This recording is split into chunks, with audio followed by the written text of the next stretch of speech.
വളരെയധികം സന്തോഷത്തോടു കൂടിയാണ് ഞാൻ ഇന്നിവിടെ വന്നിട്ടുള്ളത്. കാരണം ഞാനെടുത്ത തീരുമാനം തെറ്റിയില്ല എന്നെനിക്കിപ്പോൾ തോന്നുന്നു. സത്യം പറയുകയാണെങ്കിൽ എന്നെ ഇന്നലെ എല്ലാവരും പത്രക്കാർ വിളിച്ചു ഒന്ന് സംസാരിക്കാൻ. പക്ഷേ ഇവിടെ നിന്ന് സംസാരിക്കണം എന്ന് എനിക്ക് തോന്നിയത്, ഈ വീട്ടിൽ നിന്ന് നെഞ്ഞ് പൊട്ടിക്കൊണ്ടാണ് ഞാൻ ഈ മറ്റേ പ്രസ്ഥാനത്ത് പുറത്തേക്ക് പോയത്. പൊട്ടിക്കരഞ്ഞു എന്ന് പറഞ്ഞാൽ മനസ്സിൽ പൊട്ടിക്കരഞ്ഞ് സങ്കടം കൊണ്ട്, അപമാനം കൊണ്ട്, ചവിട്ടിക്കുത്തലെല്ലാം കൊണ്ട് കരഞ്ഞുകൊണ്ടാണ് എൻ്റെ അച്ഛനും അമ്മയുടെ അടുത്ത് ഇവിടുന്ന് ഞാൻ പോയത്. അപ്പം അതുകൊണ്ട് തന്നെ ഇവിടെ നിന്ന് തുടങ്ങണം, ഇവിടുന്ന് കാര്യങ്ങളെല്ലാവരോടും പറയണം എന്നൊരു തോന്നൽ എനിക്കുണ്ടായി. പക്ഷേ ഞാൻ കഴിഞ്ഞ കാര്യങ്ങളിലേക്കൊന്നും കിടക്കുന്നില്ല. ഞാൻ കെ മുരളീധരൻ എന്ന് പറയുന്ന എൻ്റെ സഹോദരനോട് ഞാൻ മുന്നറിയിപ്പ് കൊടുത്ത, കാരണം ഞാൻ ഈ പ്രസ്ഥാനത്ത് പോകുന്നതിന് 2 ദിവസം വരെ ചേട്ടൻ പറഞ്ഞ മാതിരി സംസാരിക്കാറുണ്ട്. പക്ഷേ രാഷ്ട്രീയം സംസാരിക്കാറില്ല. കാരണം വേറൊന്നുമല്ല, ചില ആളുകൾ പറഞ്ഞാൽ എൻ്റെ മനസ്സിലൊരു എവിടെയോ ഒരു പിൻവലി. പക്ഷേ ഇത് ഞാൻ ഉറച്ച തീരുമാനമായിരുന്നു. ആര് പറഞ്ഞാലും ഞാനിനി എൻ്റെ വഴിക്കാണ് എന്നൊരു തോന്നൽ. കാരണം ഞാൻ എൻ്റെ സങ്കടങ്ങൾ എൻ്റെ പഴയ പ്രസ്ഥാനത്തിലെ നേതാക്കളോട് പറഞ്ഞ് 1-2 പേരുടെ മുമ്പിലിരുന്ന്, ആരാ പേര് എന്നൊന്നും ഞാനിപ്പോൾ ഇവിടെ പറയില്ല, ആരെങ്കിലും നിഷേധിച്ചാൽ ഞാൻ പേര് പറയും, മുമ്പിലിരുന്ന് എൻ്റെ സങ്കടങ്ങൾ പറഞ്ഞ് ഞാൻ പൊട്ടിക്കരഞ്ഞിട്ടുണ്ട്. പലരും എന്താ പറഞ്ഞേ, ഞാനൊന്നും പറഞ്ഞിട്ടില്ല, ഞാൻ പൊട്ടിക്കരഞ്ഞിട്ടുണ്ട് എൻ്റെ ബുദ്ധിമുട്ടുകളൊക്കെ. ഇതൊന്നും ആരും ചെവി കേട്ടില്ല. പിന്നെ എനിക്ക് തോന്നി ഞാനിവിടെ നിൽക്കുന്നതിലൊരു കാര്യമില്ല. അപ്പോൾ സത്യം പറഞ്ഞാൽ എല്ലാം അവസാനിപ്പിച്ച് അങ്ങ് പോവാം എന്നുള്ളൊരു തോന്നലായിരുന്നു. അപ്പോൾ ഇന്നലെ എൻ്റെ കെ മുരളീധരൻ പറയുന്ന കേട്ടു, അദ്ദേഹം എല്ലാം അവസാനിപ്പിച്ച് പോവുകയാണ്. എനിക്ക് അങ്ങനെ ഒരു തോന്നൽ ആരോടും പറഞ്ഞില്ല. പക്ഷെ ഞാൻ വിചാരിച്ചു, എന്തിനാ ഞാൻ അങ്ങോട്ട് മുന്നോട്ട് പോകണം, എൻ്റെ കയ്യിൽ തെറ്റൊന്നുമില്ല. പിന്നെ BJP എന്നൊരു പ്രസ്ഥാനത്തിനെ പറ്റി ഞാൻ കേട്ട കാര്യങ്ങളല്ല എനിക്ക് ഉള്ളിൽ വന്നപ്പോൾ അനുഭവിച്ചത്. ഈ വർഗീയതയുടെ പേര് പറഞ്ഞ് ഇപ്പം തന്നെ നമുക്കറിയാം എന്തുകൊണ്ടാണ് കോൺഗ്രസ് ഇത്രയും UDF ഒരു കിട്ടിയെന്നുള്ളത് നമുക്കറിയാം. ഒരു പ്രത്യേക വിഭാഗം സമൂഹം അവരെ പറഞ്ഞ് പേടിപ്പിച്ച് കോൺഗ്രസ്സാണ് ഇപ്പോൾ വെറുപ്പിൻ്റെ രാഷ്ട്രീയം കളിക്കുന്നത്. ജാതി മതങ്ങളുടെ പേര് പറഞ്ഞ് ഇവർ വന്നാൽ നിങ്ങൾക്ക് ബുദ്ധിമുട്ടാവും, നിങ്ങൾക്ക് ഈ നാട്ടിൽ ജീവിക്കാൻ പറ്റില്ല. അങ്ങനെ ഒരു കാര്യമില്ല ഇവിടെ. അവരെല്ലാവരും ഒരുപോലെ സ്നേഹിക്കുന്നതാണ്. ഇത് പറഞ്ഞ് ഉണ്ടാക്കി ശരിക്കും പറയുകയാണെങ്കിൽ ഇപ്പം ജാതി കളിക്കണതും വെറുപ്പിൻ്റെ രാഷ്ട്രീയം കളിക്കണതും കോൺഗ്രസ്സാണ്. അതുകൊണ്ട് തന്നെയാണ് പലരും പേടിച്ചിട്ട്, അവരൊക്കെ അല്ലാണ്ട് പ്രത്യേകിച്ച് എന്താ പറയുക, BJPയോട് ദേഷ്യമോ അങ്ങനെയൊന്നുമില്ല. പക്ഷേ ഇവരെ പറഞ്ഞ് നിങ്ങൾക്ക് ഇവിടെ നിൽക്കാൻ പറ്റില്ല, നിങ്ങൾക്ക് പാകിസ്ഥാനിൽ എന്ത് പറയണോ. 1-2 കോൺഗ്രസ്സുകാർ സംസാരിക്കുമ്പോൾ പറയാം, ഞങ്ങളൊക്കെ രാജിവെച്ച് BJP പോവാ, നിങ്ങൾ പാകിസ്ഥാനിലേക്ക് വെക്കുമെന്ന്.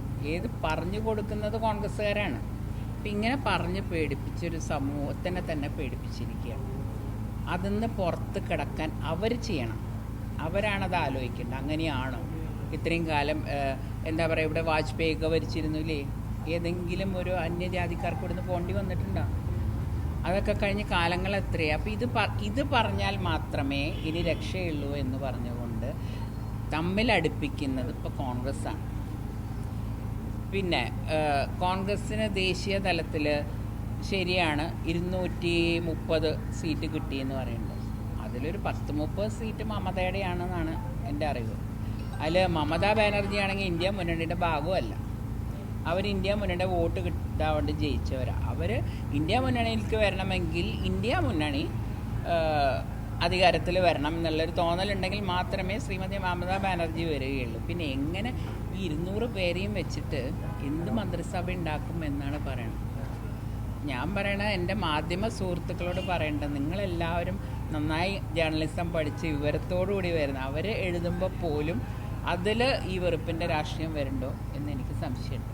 അതുകൊണ്ട് ദയവ് ചെയ്ത് ആലോചിച്ച് അങ്ങനെ ഒരു ഇപ്പോൾ തൃശ്ശൂരത്തെ ജനങ്ങൾ ഏറ്റവും അധികം രാഷ്ട്രീയത്തിൽ, എൻ്റെ പിതാവ് പണ്ട് പറയാറുണ്ട്, തൃശ്ശൂർ രാഷ്ട്രീയം പഠിച്ചോ ലോകത്ത് എവിടെ പോയിട്ടും രാഷ്ട്രീയം കളിക്കാമെന്ന്. ഇവിടുത്തെ ജനങ്ങൾ ബുദ്ധിയില്ലാത്തവരൊന്നുമല്ല, നല്ല ബുദ്ധിയുള്ളവരാണ്. അപ്പം അങ്ങനെ ഒരു സ്ഥലത്ത് സുരേഷ് ഗോപിയെ പോലെ ഒരു മനുഷ്യസ്നേഹി, അദ്ദേഹത്തിന് രാഷ്ട്രീയത്തിനപ്പുറം ബന്ധങ്ങളുണ്ട് തീർച്ചയായും. അപ്പോൾ അദ്ദേഹത്തിന് കമ്മ്യൂണിറ്റി ഒന്നും പ്രശ്നമില്ലല്ലോ. അദ്ദേഹം എനിക്കൊന്ന് 7-6 സീറ്റിലും ലീഡാണ്. അപ്പോൾ പിന്നെ ഒന്നെടുത്ത് നോക്കിയാൽ അവിടെ രാജീവ് ചന്ദ്രശേഖരൻ തൊട്ട് 1,00,000-ൻ്റെ അടുത്ത് ഭൂരിപക്ഷം ഉണ്ടായിരുന്ന തരൂരിനെ ഒരു മാസം കൊണ്ടാണ് മലത്തിയടിച്ച് 16,000 വോട്ടിലേക്ക് എത്തിച്ചത്. പിന്നെ ഓരോ ജില്ലയിലെടുത്ത് നോക്കിയാലും ഇപ്പോൾ ആറ്റിങ്ങലാണെങ്കിലും ശോഭാ സുരേന്ദ്രൻ അവരെല്ലാം വോട്ട് പിടിച്ചിട്ടുള്ളത് 25% മേലെയാണ്. അപ്പോൾ ഈ കോൺഗ്രസ്സുകാരുടെ ഈ ജാതി പറഞ്ഞിട്ടുള്ള ജാതി ഏറ്റവും പറയുന്നത് കോൺഗ്രസ് തന്നെയാണ്. അത് ആ പ്രസ്ഥാനത്തിൽ നിന്നൊരാളായതുകൊണ്ട് കൂടെ കടന്നവനെ രപ്പനി അറിയും. അപ്പോൾ അതുകൊണ്ടാണ് ഞാൻ പറയുന്നത്, ഇവരാണ് ശരിക്കും പറയുകയാണെങ്കിൽ അത് മാറ്റിയില്ലെങ്കിൽ ഇത് കുറച്ച് നാളത്തേക്ക് ഓടും, അധികം നാളത്തേക്ക് ഓടില്ല എന്ന് മനസ്സിലായത് ഇവിടെ ശ്രീ സുരേഷ് ഗോപി ഇത്രയധികം ഭൂരിപക്ഷത്തിന് ജയിച്ച് കയറിയപ്പോഴാണ്. ഇതൊന്നും ഇവർ നല്ല മനുഷ്യന്മാർ, നല്ല ഉദ്ദേശത്തോടുകൂടി വരുന്നവരാരും കേരളത്തിലെ ജനങ്ങൾ സ്വീകരിക്കും. പിന്നെ ഞാൻ ഇപ്പോൾ എന്തുകൊണ്ടാണ് കോൺഗ്രസ് അതിലേക്ക് ഒന്നും കടക്കാൻ ആഗ്രഹിക്കണില്ല. ഒരു കാര്യം ഞാൻ ഇന്നലെ കേട്ടപ്പോൾ എനിക്ക് മനസ്സിലായി. അതായത് ഞാൻ ഇവിടുത്തെ എല്ലാ കോൺഗ്രസ്സുകാരെയും ഞാൻ കുറ്റം പറയില്ല. നല്ല ആളുകളുണ്ട്, വളരെ നല്ല ആളുകളുണ്ട്. പക്ഷെ അവരുടെ കയ്യിൽ അധികാരങ്ങളില്ല. അധികാരങ്ങൾ ഒരു കോക്കസിൻ്റെ കയ്യിലാണ്. അപ്പം അതുള്ളിടത്തോളം കാലം ഇനി ഇവിടെ കോൺഗ്രസിൻ്റെ കാര്യത്തിൽ ഒരു രക്ഷയില്ല. ആര് വിചാരിച്ചാലും, അല്ലെങ്കിൽ ഇവിടുന്ന് കുറച്ച് പേരെ അങ്ങ് ഹെലികോപ്റ്ററിലിട്ട് തിരിച്ചു വിടാത്ത വിധത്തിലാക്കുക, അല്ലെങ്കിൽ കപ്പൽ കയറ്റി വിടുക. അങ്ങനെയാണെങ്കിൽ മാത്രമേ അവർക്ക് അവർ രക്ഷപ്പെടണമെന്ന് എനിക്കിപ്പോൾ വലിയ ആഗ്രഹമൊന്നുമില്ല കേട്ടോ, ഉള്ള കാര്യം പറയാമല്ലോ. അത് കാരണം എൻ്റെ പിതാവ് പലരോടും ക്ഷമിക്കുന്ന ഞാൻ അത്ര അങ്ങോട്ട് ക്ഷമിക്കാനുള്ളൊരു മനസ്സായിട്ടില്ല. കുറച്ച് കഴിഞ്ഞാൽ എനിക്ക് ആവുമായിരിക്കും. അതുകൊണ്ട് തന്നെ അതിലേക്ക് ഞാൻ കിടക്കുന്നില്ല. എവിടേക്കോ പോസ്റ്ററും ബോർഡൊക്കെ കണ്ടു ഞാൻ. അപ്പോൾ എനിക്ക് ഒരു കാര്യം മനസ്സിലായി, ഇപ്പോഴും ഇവിടെ നല്ല വിവരമുള്ള കോൺഗ്രസ്സുകാരുണ്ട് അതുകൊണ്ട് ഞാൻ അതിലേക്കൊന്നും കിടക്കുന്നില്ല. എന്താണെന്ന് വെച്ചാൽ നിങ്ങൾ തന്നെ എല്ലാ കാര്യങ്ങളും അറിയുന്നുണ്ടെന്ന് എനിക്കറിയാം. അപ്പോൾ ഇത്രയും കാര്യങ്ങൾ പറയാനും ഈ വിജയത്തിൽ നിങ്ങളെല്ലാവരും എന്തൊക്കെ പറഞ്ഞാലും വളരെയധികം സപ്പോർട്ട് ചെയ്തിട്ടുണ്ട്. നിങ്ങളുടെ ഒരു സപ്പോർട്ട് ഒരിക്കലും മറക്കില്ല. കാരണം തൃശ്ശൂരുകാർ പൊതുവേ ഉണ്ട്, എടുത്തടിച്ചങ്ങോട്ട് പറഞ്ഞാലും അവരുടെ ഉള്ളിൽ കാരണം ഞാൻ തൃശ്ശൂരുകാരിയാണ്. എൻ്റെ വളരെയധികം നന്മകളുള്ളൊരു മനുഷ്യന്മാരാണ്. അതുകൊണ്ട് തന്നെയാണ് സുരേഷ് ഗോപിക്ക് ഇവിടെ ജയിക്കാൻ പറ്റിയത്. അത് ഇനിയും ഇപ്പോൾ പറഞ്ഞ എത്രയോ ശതമാനം 6.5% മറ്റാണ് എല്ലാ സ്ഥലത്തും കൂടിയിട്ടുള്ള. ബാക്കി എല്ലാവർക്കും കുറയുക ചെയ്തിട്ടുള്ളത്.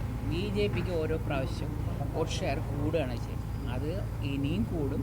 ഇനിയും പല താമരകളും ഞാൻ അന്ന് പറഞ്ഞു, ആദ്യത്തെ താമര എവിടെയെന്ന് ഞാൻ പറഞ്ഞിട്ടുള്ളൂ, ഇനിയും താമരകൾ വിരിയും എന്നാണ് പറഞ്ഞിട്ടുള്ളത്. അപ്പോൾ ചളിയിൽ വിരിഞ്ഞു എന്നൊക്കെ പറഞ്ഞ് കളിയാക്കുന്നുണ്ട്. പക്ഷെ ചളിയിൽ വിരിഞ്ഞാലും ആ ചളി പോലും നമ്മൾ നോക്കുന്ന താമരയുടെ സൗന്ദര്യം കണ്ടിട്ടാണ്. അങ്ങനെ താമരകൾ വിരിയട്ടെ. എല്ലാവരും കുറേ നാളുകൾക്ക് ശേഷം കണ്ടത് ഈ തൃശ്ശൂരിൽ നിന്ന് തന്നെ ഞാൻ പത്രസമ്മേളനം ചെയ്തു. എനിക്ക് ഈ നാടിനോടുള്ള അറ്റാച്ച്മെൻറ്റാണ്. എനിക്ക് ഓരോ ദിവസങ്ങളും തൃശ്ശൂരിനെ പറ്റി ശരിയാണ്, കഴിഞ്ഞ ഒരു 4-5 കൊല്ലം എനിക്ക് കുറേ കയ്പുള്ള അനുഭവം ഉണ്ടായി. പക്ഷെ എൻ്റെ മനസ്സിൽ നിന്നും തങ്ങി നിൽക്കുന്ന അച്ഛനും അമ്മയുടെ കൂടെ സന്തോഷമായിട്ട് ജീവിച്ച ഈ വീടും ഈ പരിസരവും അതൊക്കെ നല്ല ഓർമ്മകളാണ്. അതുകൊണ്ട് തൃശ്ശൂരിലെ ആളുകൾ നല്ലവരാണ്. ഞാൻ ഇപ്പോഴും പറയും, എനിക്കിവിടെ വന്ന് നിന്നേലോ ഞാൻ ഒരിക്കലും സങ്കടപ്പെടുന്നില്ല. പക്ഷെ കുറച്ച് ആൾക്കാരുണ്ട്, അത് അവരെയാണ് ഇനി ആലോചിക്കേണ്ടത്. എൻ്റെ ബാധ്യതയല്ല ആ പ്രസ്ഥാനത്തിനെ പറ്റി ആലോചിക്കേണ്ടത്. ഇത്ര മാത്രമേ പറയുള്ളൂ.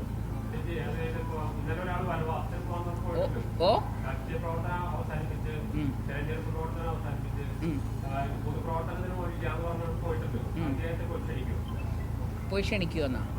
എങ്ങോട്ടേക്ക്? എന്തിനാണ് ക്ഷണിക്കേണ്ട കാര്യം? അദ്ദേഹം ബുദ്ധിയും വിവരമില്ലാത്ത ആളൊന്നുമല്ല, നല്ല ബുദ്ധിയുണ്ട്. ഞാൻ സംസാരിച്ചിട്ടില്ല. എന്തിന്? എൻ്റെ ആവശ്യമില്ല. എനിക്ക് ഒരാളും മീഡിയേറ്ററായിട്ട് നിന്നിട്ടില്ല. എന്തൊക്കെ പറഞ്ഞാലും എന്ത് ചെയ്യണം എന്നുള്ളൊരു ബുദ്ധിയുള്ള 2 പിള്ളേരാണ് കെ കരുണാകരൻ വളർത്തിയിട്ടുള്ളത്. അതുകൊണ്ട് ഇത്തിരി സെൻസ് പുള്ളിയേട്ടനോട് അതൊന്നും പറഞ്ഞു കൊടുക്കണ്ട. പുള്ളിയേട്ടന് വേണ്ടത് ചെയ്യുമ്പോൾ അദ്ദേഹം അത് ചെയ്തോളൂ.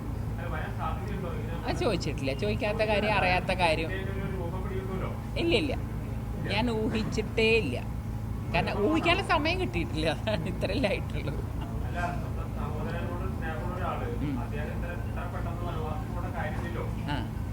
അല്ല, ഞാനോ സ്നേഹം? എനിക്ക് സ്നേഹം എപ്പോഴും ഉണ്ട്.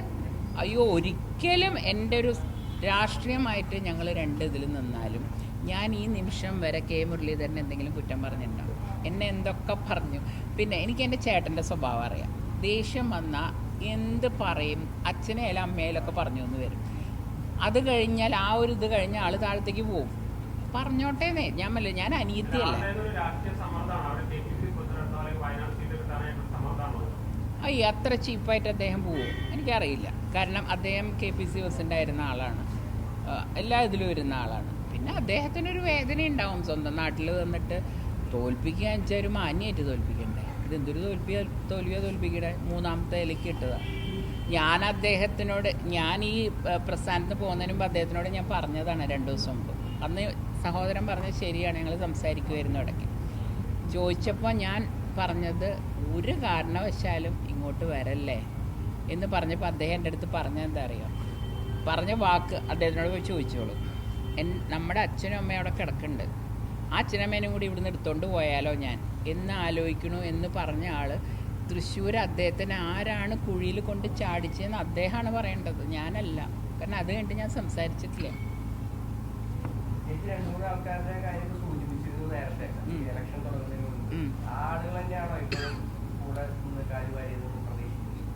അല്ല, ഞാൻ ഇതിനൊന്നും ഉത്തരം പറയുന്നില്ല.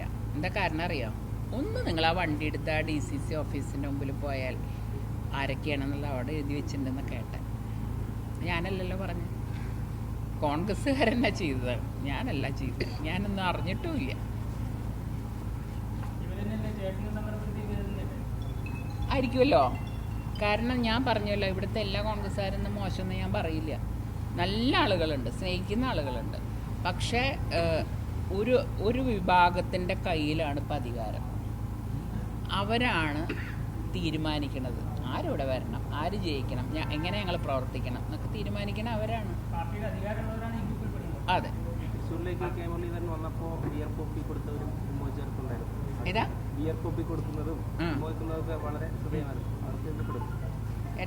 ഞാൻ പറയട്ടെ, അങ്ങനെ പറയുകയാണെങ്കിൽ ഒരാളെ മാത്രമായിട്ടൊന്നും നമുക്ക് പറയാൻ പറ്റില്ല. ഒരാളുടെ കീഴിലായിരിക്കുമല്ലോ. പിന്നെ ഉമ്മ വയ്ക്കണതും വേർപ്പൊപ്പി കൊടുക്കണം മോശമാണെന്ന് എനിക്ക് തോന്നുന്നില്ല. കാരണം ഇത്രയും ആൾക്കാർ വരുമ്പോൾ നമ്മളായാലും വേർപ്പുണ്ടെന്ന് ബോധം കെട്ട് പോയി ഒന്ന് തുടച്ച് കൊടുക്കും. ആ തുടച്ച് കൊടുക്കണ വേറെ ഉദ്ദേശത്തിലാവരുതെന്ന് മാത്രമേ ഉള്ളൂ. ആ തലമുറ മാറിയല്ലോ. ആ തലമുറയുടെ കൂടെ നിന്നിരുന്ന കുറേ ആളുകളുണ്ട്. അത് അവരും മുഴുവൻ എന്ന് പറയാൻ പറ്റില്ല. അതിലും ഉണ്ടായിരുന്നു കുറേ ആളുകൾ. ആ ആളുകളും വേറെ കുറേ പുതിയ ആളുകൾ വന്നവർ എല്ലാവരും കൂടി ചേർന്ന് ഇപ്പോൾ ഒരു കമ്പനി ആയിട്ടുണ്ട്. അപ്പോൾ അവരെല്ലാം കൂടിയിട്ടാണ് ഇത് ചെയ്യും എന്ന് എനിക്ക് അറിയായിരുന്നു.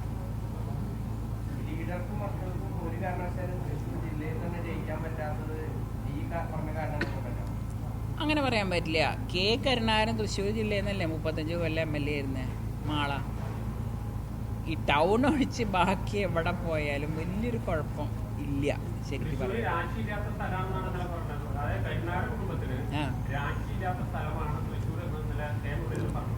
അല്ല, അല്ല, അങ്ങനെ പറയാൻ പറ്റില്ല. കാരണം എന്താ അറിയോ, അദ്ദേഹത്തിൻ്റെ ഇന്നലത്തെ വിഷമം നമുക്ക് മനസ്സിലാക്കാം. കാരണം സ്വന്തം സ്ഥലത്ത് വന്ന് ഇത്രയും ഒരു ദയനീയമായിട്ടുള്ളൊരു തോൽവി വരുമ്പോൾ അദ്ദേഹത്തിൻ്റെ മനസ്സിനുള്ള വിഷമം അത് നമുക്ക് എല്ലാവർക്കും, എനിക്കിപ്പോൾ ഒരു സഹോദരി എന്നുള്ള നിലയ്ക്കല്ല, അല്ലെങ്കിൽ എനിക്ക് മനസ്സിലാക്കാം. പക്ഷേ അദ്ദേഹം മറ്റേ ഈ പറഞ്ഞ മാതിരി രാശിയില്ലാത്ത സ്ഥലം എന്ന് എനിക്ക് ഒരിക്കലും തൃശ്ശൂരിനെ പറ്റി തോന്നിയിട്ടില്ല. അല്ല, ആണ്, അത് ശരിയാണ്. പക്ഷേ അത് രാശിയില്ലാത്തത് തൃശ്ശൂരിനല്ല, തൃശ്ശൂരത്തെ കുറേ ആളുകളുണ്ട്. അവരുള്ളിടത്തോളം കാലം തൃശ്ശൂർ രാശിക്ക് ബുദ്ധിമുട്ടായിരിക്കും. ഞാൻ ഇവരെ പറ്റിയൊക്കെ പറഞ്ഞു തീർന്ന് എനിക്ക് ഇനി സത്യം പറഞ്ഞാൽ ഇല്ല. അല്ല, ഞാൻ അതൊക്കെ തുറന്ന് പറഞ്ഞിട്ടുള്ളതാണ്. ഈ രണ്ടാമത് ആ പേര് പറയാൻ പോലും എനിക്ക് മടിയാണ് സത്യം പറയുകയാണെങ്കിൽ. ഈ തോൽവിയിൽ അദ്ദേഹത്തിന് മാത്രമേ, ഞാൻ ഒറ്റ കാര്യം നിങ്ങളോട്, നിങ്ങൾ രാഷ്ട്രീയം അറിയുന്ന ആൾക്കാരില്ല, ഒരു വിഭാഗത്തിൻ്റെ സപ്പോർട്ട് UDFന് എല്ലാ സ്ഥലത്തും, ഞാൻ പറഞ്ഞില്ലേ, ഈ രാഷ്ട്രീയം പറഞ്ഞ് പേടിപ്പിച്ചിട്ട്, മോദിജിയുടെ പേര് പറഞ്ഞ് പേടിപ്പിച്ചിട്ട് ഉള്ളൊരു വിഭാഗം, അവർ ശക്തമായിട്ടുള്ള ഒരു ഏരിയയിൽ പോലും എന്തുകൊണ്ട് കെ മുരളീധരന് ഭൂരിപക്ഷം കിട്ടിയില്ല? ആ കമ്മ്യൂണിറ്റി ഇവിടെ ആരുടെ കയ്യിലാണ്? കോൺഗ്രസിൻ്റെ. മാത്രം നോക്കിയാൽ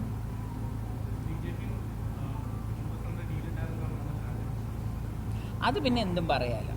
അത് ഞാൻ ചോദിക്കട്ടെ, കഴിഞ്ഞ പ്രാവശ്യം രാജാജിക്ക് കിട്ടി അതേ വോട്ട് തന്നെ കിട്ടിയിട്ടില്ലേ പ്രാവശ്യം സുനിൽകുമാറിന്? ഏകദേശം ഉണ്ട്. പിന്നെ എവിടെ വോട്ട് ചെയ്യാനാ, എവിടെ വോട്ട് മറക്കാനാ? കാരണം ഈ ഒരു, അതായത് എല്ലായ്പ്പോഴും ജയിക്കുമ്പോൾ നമ്മൾ പറയുന്ന ഒരു കാര്യമാണ് അന്തർധാര, വോട്ട് മറിച്ചു. അങ്ങനെ ഒരു സംഭവം ഉണ്ടായിട്ടില്ല എന്ന് എനിക്ക് വോട്ടിംഗ് പാറ്റേൺ കണ്ടപ്പോഴാണ് എനിക്ക് മനസ്സിലായത്. ഇത് കിട്ടിയിട്ടുള്ളത് BJPക്കും മോദിക്കും സുരേഷ് ഗോപിക്കും കിട്ടിയ വോട്ടാണ് തൃശ്ശൂർ. ഇത് തന്നെ ചന്ദ്രശേഖരന് കിട്ടി, രാജീവ് ചന്ദ്രശേഖരന് കിട്ടി. പിന്നെ സുരേഷ് ഗോപി എന്ന് പറഞ്ഞൊരു വ്യക്തി, ഞാൻ കുട്ടിക്കാലം വളരെ കാലം മുമ്പ് അറിയുന്ന ഒരാളാണ്. വളരെ ഒരു നിഷ്കളങ്കനായിട്ട് അദ്ദേഹം ഇപ്പോഴും രാഷ്ട്രീയം എന്ന് പറഞ്ഞാൽ അദ്ദേഹത്തിനെ സംബന്ധിച്ചിടത്തോളം എന്താ പറയുക, ജനങ്ങൾക്ക് ഉപകാരം ചെയ്യുക.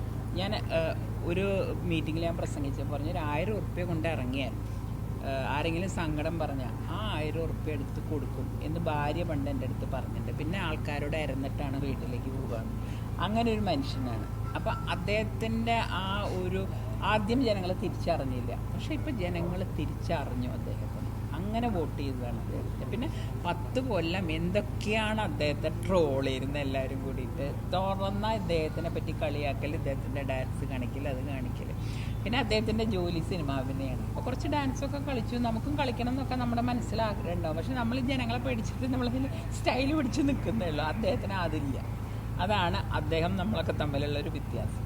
അപ്പോൾ അദ്ദേഹത്തിന് എന്നിട്ട് 10 കൊല്ലം അദ്ദേഹം ക്ഷമിച്ച് എല്ലാ ചീത്തകളും കേട്ട് എല്ലാ വിഷമങ്ങളും സഹിച്ച് ഇവിടെ നിന്നതിന് ജനങ്ങൾ ഇപ്പോൾ കൊടുത്ത സമ്മാനം എന്ന് പറയുമ്പോൾ, ഒരു പൂ ചോദിച്ചപ്പോൾ ഒരു പൂക്കാലം കൊടുത്ത മാതിരിയാണ്. ഒരു പൂ എന്താ പറയുക, അതേ രീതിയിലാണ് ഇപ്പോൾ അദ്ദേഹത്തിനെ ജനങ്ങൾ ജയിപ്പിച്ചുള്ളത്. അതിന് തൃശ്ശൂരുകാരോട് എത്ര നന്ദി പറഞ്ഞാലും, കാരണം അതിൽ എപ്പോഴും തൃശ്ശൂരുകാരെ കുറ്റം, ഞാൻ ഒരിക്കലും തൃശ്ശൂർ ആളുകളെ കുറ്റം പറയില്ല. കാരണം എനിക്ക് കിട്ടിയ വോട്ടുകളിൽ ഞാൻ വെറും 900 വോട്ടിന് വരെ തോറ്റ, അത് മുഴുവൻ ഇവിടുത്തെ ആൾക്കാർ വോട്ട് ചെയ്തിട്ട് എനിക്ക് കിട്ടിയിട്ടുള്ളത്. തൃശ്ശൂരത്തെ ആളുകളെ ഞാൻ ജനിച്ചു വളർന്ന സ്ഥലം ഒരിക്കലും പറയില്ല ഞാൻ.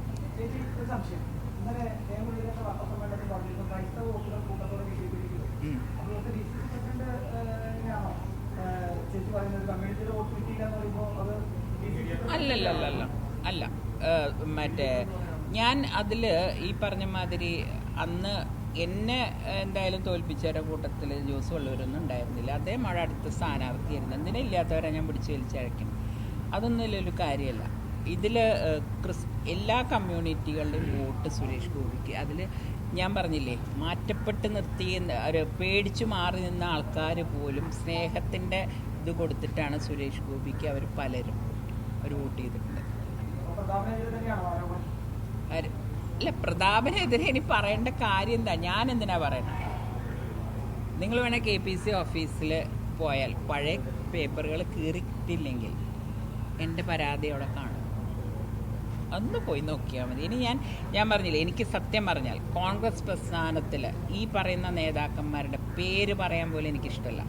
പേര് പറയാൻ പോലും അത്രമാത്രം വേദനിപ്പിച്ച് കണ്ണീരോടുകൂടി എന്നെ ഈ പാർട്ടി നിറക്കി വിട്ടത് എല്ലാം കൂടി. അതാണ് അതിൽ ഒരു സംശയം. ഞാൻ ഈ ലോകത്തിൽ എവിടെ ചെന്നാലും ഞാൻ പറയും. അതെ, അത് നമ്മൾ വിചാരിച്ച മാതിരിയാണോ അതിലത്തെ വോട്ടിങ്? ഇത് ഞാൻ കണ്ടു എന്നല്ല, ഞാൻ വോട്ട് കിട്ടും. ന്യൂനപക്ഷങ്ങൾ ഗുരുവായൂർ മാത്രമൊന്നുമല്ല, എല്ലാ സ്ഥലത്തും ഉണ്ട്. ഈ മണലൂരുണ്ട്, ഈ പറഞ്ഞ എല്ലാ സ്ഥലത്തും ഉണ്ട്. ഏറ്റവും കുറവുള്ളത് തൃശ്ശൂർ ടൗണിൽ, അവിടെ പോലും ഉണ്ട് അവർ. പക്ഷെ അവിടെയൊക്കെ 20,000 വോട്ടിനാണ് സുരേഷ് ഗോപി. അപ്പം നമ്മൾ ഇവരുടെ അടുത്തൊക്കെ നിൽക്കുന്ന നമ്മൾ നോക്കേണ്ടത് സ്നേഹത്തിൻ്റെ ഇത് കൊടുത്താൽ ആരും നമുക്കത് തിരിച്ചു തരും. കോൺഗ്രസ്സുകാരുടെ ഈ കള്ളക്കളി പൊളിച്ചില്ലെങ്കിൽ ആളുകൾ തമ്മിൽ അടിച്ച് പിരിയും. അതിലേക്കാണ് കോൺഗ്രസ് കൊണ്ടുപോകുന്നത്. അയ്യോ, ഞാൻ സംസാരിക്കാത്ത ഞാൻ എങ്ങനെയാണ് ചോദിക്കുക? ഞാൻ ഇതുവരെ സംസാരിച്ചിട്ടില്ല അദ്ദേഹത്തിൻ്റെ അടുത്ത്. അല്ല, ഞാൻ എന്നെ ആ ഇലക്ഷൻ സമയത്ത് എന്തൊക്കെയോ പറഞ്ഞു, പക്ഷെ ഞാൻ അതിനൊന്നും ഉത്തരം പറയാനില്ല. കാരണം എനിക്ക് എൻ്റെ ചേട്ടനോട് ഇപ്പോഴും സ്നേഹവും ബഹുമാനമുള്ളൊരു അനിയത്തിയാണ്. ഇത്രയും കാലം അദ്ദേഹം പറഞ്ഞതിനൊന്നും ഞാൻ ഉത്തരം പറഞ്ഞിട്ടില്ലല്ലോ. ഇനി മരിക്കുന്നവരെ എനിക്ക് ഭഗവാനോട് ഒറ്റ പ്രാർത്ഥനയുള്ള, ഭഗവാനെ ആ സമയത്ത് എനിക്ക് കൺട്രോൾ തരണേ. കാരണം പറഞ്ഞാൽ പിന്നെ എൻ്റെ ചേട്ടൻ്റെ സ്വഭാവം എനിക്കല്ലാണ്ട് വേറെ ആർക്കും അറിയില്ല. ആ പറയണ സമയത്തൊരു ബഹളമേ ഉള്ളൂ, ഇനി ഒന്നുമില്ല. അദ്ദേഹം ആ അവസാനിപ്പിക്കുന്ന കാര്യം പറഞ്ഞു. എനിക്ക് തോന്നുന്നില്ല. കാരണം അദ്ദേഹത്തിൻ്റെ സ്വഭാവം അനുസരിച്ച് അദ്ദേഹത്തിന് വെറുതെ ഇരിക്കാൻ പറ്റില്ല. ഇന്നോ നാളെ വേണമെങ്കിൽ വീട്ടിൽ വെറുതെ ഇരിക്കുകയായിരിക്കും. മറ്റന്നാൾ അദ്ദേഹം പുറത്തിറങ്ങുന്നതാണ്. ഒരു അനിയത്തി എന്നുള്ള ആളല്ലേ ഞാൻ വിശ്വസിച്ചത്. എനിക്ക് രാഷ്ട്രീയം എനിക്കിപ്പോൾ അറിയില്ല. അദ്ദേഹത്തിൻ്റെ രാഷ്ട്രീയം വേറെ, എൻ്റെ രാഷ്ട്രീയം വേറെ. ചേട്ടനും കൂടി BJP വന്നിട്ട് ഒന്നിച്ച് പ്രവർത്തിക്കുന്നതിൽ സന്തോഷമാണ്. അതിപ്പോൾ ആരും ചേട്ടനല്ല, ആരും ഇങ്ങോട്ട് വന്നാലും സന്തോഷമേ ഉള്ളൂ. കാരണം തെറ്റിദ്ധരിച്ച കുറേ ആളുകൾ അപ്പുറത്തുണ്ട്. അവരെല്ലാം ഇവിടെ വന്ന് ഈ പാർട്ടിയുടെ ഉള്ളിലത്തെ സ്നേഹവും അച്ചടക്കം, സ്ത്രീകളോടുള്ള ബഹുമാനം, അത് ഞാൻ എന്നെടുത്ത് പറയും. അത് കണ്ട് പഠിച്ചാൽ എല്ലാവരും വരും. ചേട്ടൻ ഉൾപ്പെടെ തെറ്റിദ്ധരിക്കപ്പെട്ട ആളുകൾ എല്ലാവരും ഇതിലേക്ക് വരണം എന്നല്ല, വരും. അല്ല, ഒരു സംശയവും വേണ്ട അക്കാര്യത്തിൽ. ഇനിയും ഇഷ്ടംമാരി നേതാക്കൾ സത്യം പറഞ്ഞാൽ ഇങ്ങോട്ട് വരും തന്നെയാണ് ഞാൻ വിശ്വസിക്കുന്നത്.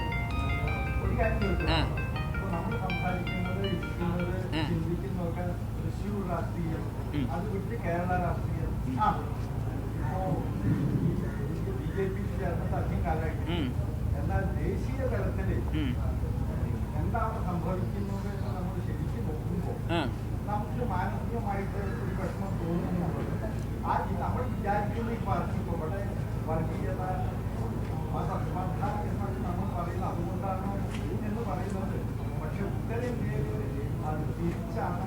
ഈ BJPക്കുള്ള ഒരു അടിയാണ് അവിടെ പറ്റിയിട്ടുള്ളത്. ഉത്തരേന്ത്യയിൽ BJPക്ക് അടി കിട്ടിയ സ്ഥലം എന്ന് പറയുന്നത് നിങ്ങൾ ഉദ്ദേശിക്കുന്ന UP അല്ല.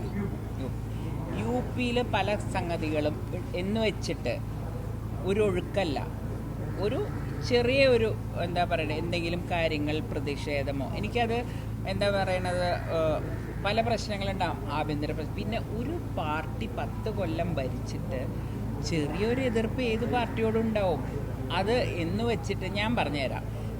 ശ്രീ മൻമോഹൻ സിംഗ് 180 പേരെയും കൊണ്ടാണ് അധികാരത്തിൽ വന്നത്. കോൺഗ്രസിന് അന്ന് 180, നമ്മളൊക്കെ ഡൽഹിയിലുണ്ടായിരുന്ന ആൾക്കാരാണ്. അത് കഴിഞ്ഞ് 5 കൊല്ലം ഭരണം നന്നായി കൊണ്ടുപോയി. അതിൻ്റെ അടുത്ത 5 കൊല്ലം കൊണ്ടുപോയി. എന്നിട്ട് തിരിച്ചു വന്നപ്പം കോൺഗ്രസിന് എത്ര സീറ്റുകളാണ്?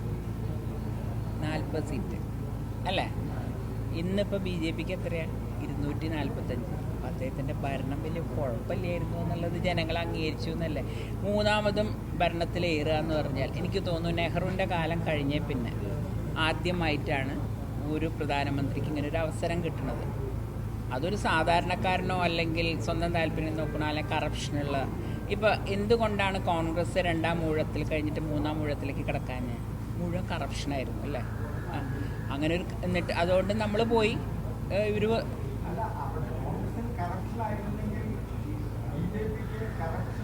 അല്ല എന്ത് അല്ല മറ്റെന്ത് കാര്യങ്ങളാന്ന് പറഞ്ഞാൽ ഞാൻ ഉത്തരം പറയാം.